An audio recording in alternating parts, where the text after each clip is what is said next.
Educación Financiera BBVA presenta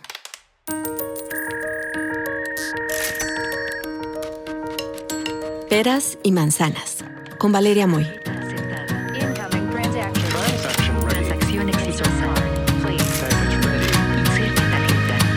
El podcast donde la economía cuenta.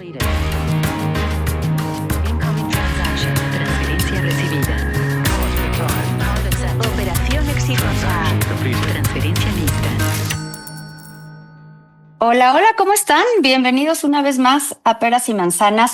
Y hoy quiero platicar de una noticia que circuló muchísimo la semana pasada, pero que tiene un montón de implicaciones económicas. Es más, yo creo que esta noticia es resultado de decisiones económicas pasadas y evidentemente pues tendrá consecuencias que se reflejarán en la actividad económica del país, que se han reflejado en la actividad económica del país y que se seguirán reflejando, porque pues las decisiones, buenas o malas, no solo tienen impacto un día o ese año, sino que se va acumulando el impacto. Y me refiero a la noticia de que Estados Unidos o el presidente Trump, y ahorita tendremos más detalles, decidió cancelar diversas rutas de México a Estados Unidos, bueno, de Estados Unidos a México, alrededor de 13 rutas, como resultado de una decisión de 2023, 2022, 2023, de trasladar operaciones del aeropuerto de la Ciudad de México al aeropuerto Felipe Ángeles. Y para entender por qué, por qué Estados Unidos nos está, entre comillas, no sé, sancionando, castigando por estas decisiones, hoy está con nosotros Carlos Torres. Carlos Torres es especialista en aviación, economista, amigo mío. Carlos, bienvenido una vez más a Peras y Manzanas. Hola Valeria, mucho gusto saludarte. ¿Cómo estás? Buenos días. Muy bien, muchas gracias. Cuéntanos qué está sucediendo, porque no es la primera, ¿no? Primero hubo la degradación de la categoría, que fue por unas razones, luego se levantó, pero luego no, otra vez. O sea, como que estamos viendo un movimiento enorme en el mundo de la aviación y no entendemos muy bien qué está pasando. Sí, creo que tú lo decías muy bien. La verdad es que es un cúmulo, digamos, de información que se ha venido generando a partir de los últimos 6 años, ¿no? Primero con la decisión de la construcción del aeropuerto Felipe Ángeles y la cancelación del aeropuerto de Texcoco, que lo platicamos aquí contigo hace ya un tiempo. Eso al final del día tuvo pues serias repercusiones en la industria nacional. ¿En qué sentido? En que el gobierno del presidente López Obrador, pues de alguna manera se obstinó en darle viabilidad a este proyecto aeroportuario, de tal manera que, pues de alguna manera obligó a las aerolíneas nacionales de pasajeros y posteriormente también a las de carga para empezar a mudar cierto número de operaciones a este recinto aeroportuario. Esto generó pues digamos una serie de diferencias más allá de las aerolíneas nacionales, que tú recordarás que hubo momentos un poco críticos, a afectar, digamos, los términos y condiciones de un acuerdo que es el Acuerdo Bilateral de Transporte Aéreo entre México y Estados Unidos, que fue firmado en el 2015. Ese es bien importante. Y creo que a partir de ahí se derivan muchas de las cosas que estamos viendo. Me gustaría muchísimo si nos puedes explicar de qué va ese sí, acuerdo. Te diría yo que de la manera más breve para entenderlo, y tú lo sabes muy bien, pues es un acuerdo comercial, solo que este es en materia de transporte aéreo y como todo acuerdo bilateral, pues tiene una serie de obligaciones y de derechos por parte tanto del gobierno de Estados Unidos como del gobierno de México con sus respectivas aerolíneas. En ese sentido, digamos, en la reciprocidad de ese acuerdo, los elementos que vienen allí incluidos, te diría yo que están, pues de alguna manera vulnerados por estas decisiones que se tomaron. ¿En qué sentido? En el momento en el que el gobierno de México, de manera unilateral, decide primero recortar las operaciones del Aeropuerto Internacional de la Ciudad de México, que pasamos, bueno, fueron 2 recortes, pasamos de 61 operaciones a 52 y después de 52 a 43, que es un número importante de horarios para las aerolíneas nacionales y las internacionales. Y de manera particular, pues salieron afectadas, en este caso, las aerolíneas estadounidenses. Y un segundo elemento fue el traslado mediante un decreto presidencial, que tú recordarás que incluso hubo un jaloneo fuerte dentro de las aerolíneas nacionales y las internacionales de carga para que mudaran de un día para otro, de alguna manera, las operaciones al aeropuerto Felipe Ángeles. Estos 2 elementos contravienen, digamos, el espíritu y las operaciones de carga, ¿no? Y las operaciones de carga, exacto. contraviene el espíritu de este acuerdo bilateral, que lo que hace pues es que estas decisiones tienen que ir siendo consensadas. El acuerdo no es otro documento mediante el cual se pueden dirimir incluso ciertas diferencias, y que en materia, digamos, de competencia económica debe haber esta equidad o este equilibrio. Y Estados Unidos ha dicho desde el 2023, después en el 2024 y ahora también en el 2025 que estas reglas no se respetaron. Y esa es, te diría yo que la consecuencia, la que estamos viviendo prácticamente este año, primero con la terminación de la alianza entre Aeroméxico y Delta, esta alianza que permitía que una aerolínea mexicana con una aerolínea de Estados Unidos pudieran operar como una sola compañía, que tendría, digamos, fin el último día de este año. Y hace unos días apenas, pues con esta segunda medida que es mucho más drástica, que es cancelar las operaciones programadas de las aerolíneas mexicanas hacia los Estados Unidos desde el aeropuerto Felipe Ángeles y el aeropuerto de la Ciudad de México. Y todo el pleito tiene que ver con estos dos aeropuertos. ¿Por qué? Porque por eso decía yo que en el origen nace, digamos, esta diferencia, justamente al no poder haber librado, digamos, estas decisiones en el marco del acuerdo bilateral. Ahora, al parecer esto es como los libros de Lemony Snicket, ¿no? Una serie de eventos desafortunados, porque empieza, sí, o sea, se firma este acuerdo, que me parece que es un acuerdo muy importante, es un acuerdo en efecto comercial, pero en relación a la aviación, y luego, esto fue en el 2015, y donde hay un espíritu de colaborar todos juntos, libre espacio aéreo, y vamos a tener vuelos entre las dos economías, que eso pues evidentemente beneficia a las líneas aéreas estadounidenses, a las líneas aéreas mexicanas y sobre todo a los consumidores, ¿no? A los consumidores de ambos países, no únicamente a los viajeros, que eso me parece importante, no únicamente a los viajeros, sino también las operaciones de carga. Eso 2015. Y luego vamos a 2018. Y en 2018 se cancela el aeropuerto, el que hubiera sido el aeropuerto de Texcoco. Y hay mucha gente que dice, Carlos, bueno, ya supérenlo, ¿no? Y lo he escuchado muchas veces, ya supéralo, ya no está ese aeropuerto, ya ni modo. No importa, no es solo el aeropuerto, es toda esta serie de eventos desafortunados que generó la cancelación de ese aeropuerto, porque a partir de ahí se construye el Felipe Ángeles. A partir de ahí el Felipe Ángeles, como no está conectado o bien conectado, pues básicamente con nada, se toma la decisión de forzar a que el Felipe Ángeles funcione, muy entre comillas, pasando operaciones del aeropuerto de la Ciudad de México al Felipe Ángeles, moviendo la carga, y esto es lo que contraviene el acuerdo. Y entonces estas sanciones que nos ha ido poniendo entre comillas Estados Unidos a lo largo de los años, porque la verdad es que ha sido gradual, ¿no? O sea, y yo creo que cada día estoy más convencida de que la gradualidad pues nos impide ver la magnitud del deterioro, ¿no? Así como bien mencionabas que el número de vuelos, cómo se ha ido reduciendo, y el aeropuerto, Carlos, yo no sé si tú sientas que el aeropuerto mejora, ¿no? Se reducen los vuelos y el aeropuerto lo sigo viendo cada vez peor y cada vez peor y cada vez peor, porque si me dijeras, se reducen los vuelos, entonces el aeropuerto funciona mejor, pues quizás diría, bueno, es que ya estaba excediendo su capacidad.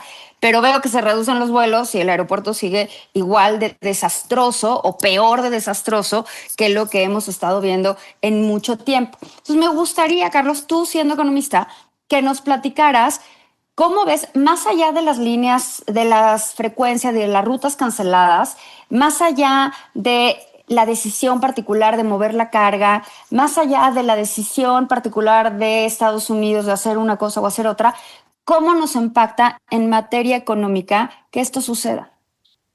Sí, creo que tocas un punto súper importante. Hay una promesa por parte del gobierno de México al de Estados Unidos de entrar en un proceso de remodelación del aeropuerto de la Ciudad de México, que es un proceso que pues ¿Y eso es para el mundial? todos. ¿Eso es para el mundial o es por otra razón? Era un proceso simplemente en el que decía vamos a incrementar digamos las capacidades operativas del aeropuerto dado que está saturado. Y eventualmente vamos a regresar el número de horarios de aterrizaje y de despegue al aeropuerto. Eso no ha sucedido y eso es claramente lo que el documento del Departamento de Transporte le reclama a México. Es decir, no hay un plan. No hay un plan, como tú lo dices, para saber, bueno, pues en este proceso de remodelación o de ampliación de capacidades, cuándo y qué día, cuántos slots se van a regresar. Y esto lo traigo a colación para contestar tu pregunta, porque eso al final del día tiene una repercusión en el volumen de pasajeros que, como lo dices, no solo son los viajeros, es gente que hace negocios, es gente que también hace, intercambio comercial en materia de carga y que tiene que tener certidumbre respecto de los siguientes años. Tú sabes que como muchos otros sectores económicos, y yo no te tengo que venir aquí a explicar nada de eso, la planeación es súper importante, como sucede en la industria farmacéutica, como ocurre en la industria de la tecnología, y la industria aérea es exactamente igual. Tú tienes que empezar a planear con muchísima antelación las temporadas, ¿no? Se conoce que hay, digamos, dos grandes temporadas, que es la de invierno y la de verano. Entonces, las aerolíneas tienen que disponer de personal, de aeronaves, de nuevas rutas. Es decir, es todo un equipo, digamos, operativo que ahorita con lo que acaba de suceder, pues se viene abajo prácticamente todos estos esfuerzos que se vienen planeando con muchos meses de anticipación. ¿Esto qué provoca? Y déjame ponerlo en el contexto de otros sectores económicos, justamente para contestar tu pregunta. Las afectaciones que esto puede implicar para los siguientes años, pues no solo son para la industria aérea, es para la industria turística, que por cierto, pues ha estado muy golpeada, ¿no? En los últimos 6-7 años de manera paralela, aunque pues se ha creído que la industria sigue funcionando por sí sola. Y junto con ella, pues también muchas líneas de negocios, porque la mayoría de estos vuelos, de pronto los internacionales, y en el caso particular de los Estados Unidos, es una mezcla de pasajeros de negocios, sí, pero de placer, pero también hay que recordar que hay un volumen importante de pasajeros, digamos que se le conoce como de los mexicanos que tienen familiares viviendo en los Estados Unidos y que con ciertas épocas del año también regresan. Es decir, es una cadena productiva muy importante.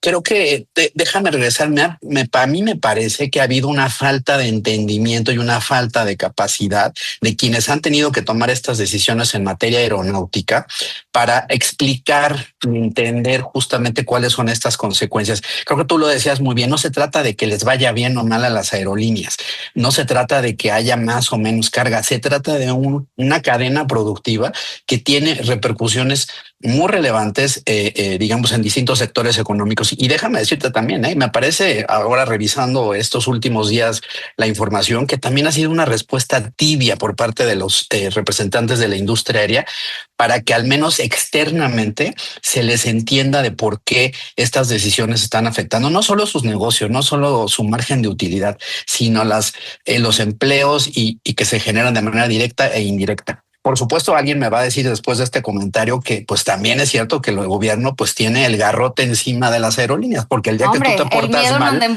el día que tú te portas mal, te quitan un horario, te cancelan la matrícula de una nueva aeronave o simplemente no pasa el trámite de las tripulaciones para que estén certificadas. Esto ninguna aerolínea te lo va a decir, pero yo sí lo puedo decir a nombre de ellas porque eso es en realidad lo que ocurre dentro de las empresas. Entonces, en resumen, te diría yo que las afectaciones económicas y en términos de competitividad y en términos del crecimiento económico que estamos viendo, digo, tú sabes mucho más de eso que yo, este año el crecimiento va a ser prácticamente 0.5, hasta donde yo tengo entendido. El gobierno sigue diciendo que es de 1%, y el sector aéreo y los derivados que hay alrededor aportan importante porcentaje, digamos, a este motor de desarrollo del país. Y luego nos sorprende que no crezcamos, ¿no? Porque lo que a mí me llama mucho la atención es que pasan estas cosas y al final del día acabamos diciendo, no, es que es Trump, es que Estados Unidos, como nos está amenazando con los aranceles, pues la incertidumbre que esto genera implica que no vamos a crecer, ¿no? Porque nadie invierte y entonces no sabemos que vamos a crecer. Y digo, bueno, sin duda eso es un factor, pero no podemos pensar que la razón del bajísimo crecimiento es unifactorial. Yo creo que es una suerte de malas decisiones que hemos ido tomando a lo largo del tiempo. Y sí, también de Trump, ¿no? Por supuesto que Trump también incide, no lo podemos separar de esta ecuación. Pero a mí me preocupa que estamos viendo cómo se va deteriorando, porque ¿cuántos vuelos decías que la frecuencia... ¿Cuál era? 60 y tantos y ahorita está en 40 y tantos. En 43, así son 18 operaciones por hora menos de lo que teníamos en el 2018 y no corríamos ningún tema de seguridad aérea. Déjame interrumpirte rápidamente con esto, porque dime. La presidenta decía esta semana que esta mudanza o esta migración de las aerolíneas hizo por un tema de seguridad. Y por supuesto, la seguridad aérea es lo más importante en esta industria, pero algo que también decía el Departamento de Transporte es que a la fecha no se ha logrado demostrar con un documento, con un estudio, que esto es aparte un asunto internacional, o sea, no es algo que nada más implique México y Estados Unidos, donde los aeropuertos y tú también que viajas mucho, tienen una capacidad de saturación y se hacen unos estudios técnicos, comerciales, operativos en materia de que justifican por qué un aeropuerto como el de Heathrow o un aeropuerto como el de Dallas o un aeropuerto de Nasia, el que me digas, tiene que reducir capacidad o aumentarla. El caso de Japón, a lo mejor tú lo recuerdas recientemente, la entrada de las aerolíneas a un aeropuerto, a los principales aeropuertos de Japón, siempre ha tenido dificultades justamente por el volumen de pronto de pasajeros, porque las aeronaves son cada vez más grandes y los aeropuertos han tenido que en algún momento ir moderando la entrada de las aerolíneas. Y si tú el día de mañana quieres llegar a operar una nueva ruta, pues no es que te digan que tú vas a empezar a operar con el horario que tú quieres. No. Hay una disponibilidad y hay una lista de espera que esté en función de la capacidad operativa del aeropuerto. Eso es, te diría yo que en términos muy concretos, lo que hoy no tenemos en el aeropuerto de la Ciudad de México, porque, insisto, y perdón por regresar al punto, pero cada día estoy más convencido de que las personas que estuvieron responsables de la Agencia Federal de Aviación Civil para justificar y dar elementos técnicos de por qué había que recortar las operaciones, no estaban en esa capacidad de hacerlo. Y hoy, como lo dices, pues estamos pagando las consecuencias. Sí, porque justamente yo también escuché a la presidenta decir que no había sido una decisión política, que había sido una decisión técnica, ¿no? Que el pasar las operaciones de carga del aeropuerto de la Ciudad de México al aeropuerto Felipe Ángeles era una decisión absolutamente técnica que no había tenido que ver con razones políticas para liberar espacio, liberar capacidad del aeropuerto de la Ciudad de México y migrarla al AIFA.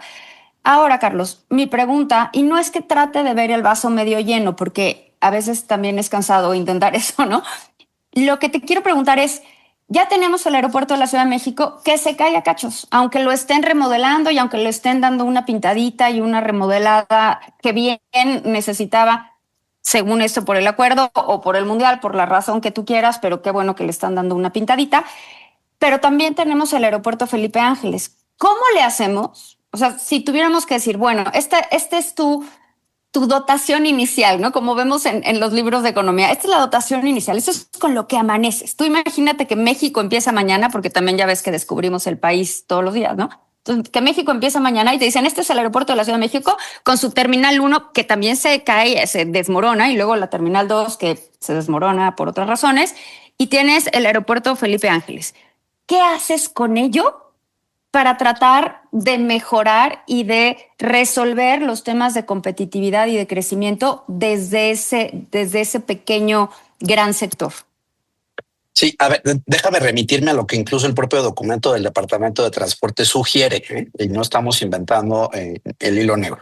El documento insiste en 2 puntos. En ampliarle las capacidades como se comprometió México, y lo reitero, lo subrayo, para poder recuperar estas operaciones. Que alguien nos lo haya impuesto. Esto es decisión de México. Es una decisión de México, un compromiso no cumplido. Me lo decía yo hoy alguien en la mañana y creo que es la mejor definición. Ese es un elemento. Y el segundo, en poder aperturar que las aerolíneas, en términos, digamos, económicos, sean quienes decidan si operan en el aeropuerto de la Ciudad de México o si operan en el aeropuerto Felipe Ángeles. ¿Por qué? Porque si, como dice el gobierno de México, están tan contentas, tan felices de operar en el aeropuerto Felipe Ángeles, si tú quitas la restricción, pues se tendrían que quedar ahí, ¿no? O sea, la ley económica justamente es lo que te dice. Están tan contentas, no sé, ¿no? Y los propios números, incluso, déjame que tengo un acuerdo, decían que pasamos de 18 aerolíneas de cargo en el aeropuerto de la Ciudad de México a 47. Es decir, estamos hablando de 30 nuevas aerolíneas de carga que están operando en el Felipe Ángeles. Si tú quitas la restricción, que eso es lo que pide Estados Unidos, Estados Unidos dice, pues que sean las aerolíneas las que deciden entrar al mercado mexicano y que sea mercado. Pero el problema es que aquí no hemos respetado las decisiones de mercado que están inscritas en el acuerdo bilateral y se han tomado más decisiones políticas, y por eso es que estamos metidos en este tema. Y siendo positivos y regresando a lo que tú dices, creo que sin duda la industria aérea entre México y Estados Unidos pues no se va a acabar con esto. pero sí va a retrasar su crecimiento y la potencialidad. ¿Por qué? Porque el espíritu del acuerdo bilateral era ese. Es uno de los 3 mercados, lo hemos dicho aquí contigo, México con Estados Unidos es uno de los 3 mercados transfronterizos más importantes del mundo. De ese es el tamaño de la capacidad de integración que tenemos. Y el espíritu de ese acuerdo era justamente lograr una integración mucho más mayor entre los 2 países y que al final del día, más allá de las aerolíneas, los usuarios, los pasajeros tuviéramos más opciones para volar entre los 2 países con tarifas más competitivas, con mejores horarios y bueno, no se diga ya, pues con mejores instalaciones aeroportuarias. Entonces, si esa no es la óptica, si ese no es el foco que hoy tiene el gobierno de México a decir y a juzgar simplemente por los hechos, pues difícilmente vamos a poder tener un acuerdo bilateral operativo. Seguirá seguramente existiendo el documento, el marco legal, pero no se ocupará, digamos, en la práctica todas estas bondades que estuvieron diseñadas en aquel entonces, ¿no? Carlos, siempre me da mucho gusto platicar contigo. Y sí, me hace pensar y reflexionar cómo pues una decisión te va a perseguir. O sea, una decisión no es solo el impacto de ese año, una decisión tiene consecuencias y ahorita estamos viendo esas consecuencias y probablemente las sigamos viendo. Ojalá que nos demos cuenta de las oportunidades que dejamos ir por malas decisiones políticas. Carlos, como siempre, es un gusto estar contigo en Peras y Manzanas. Igualmente, para mí estar en este espacio como siempre. Un abrazo a todos y muchas gracias por escucharnos. Nos escuchamos pronto. Educación Financiera BBVA presentó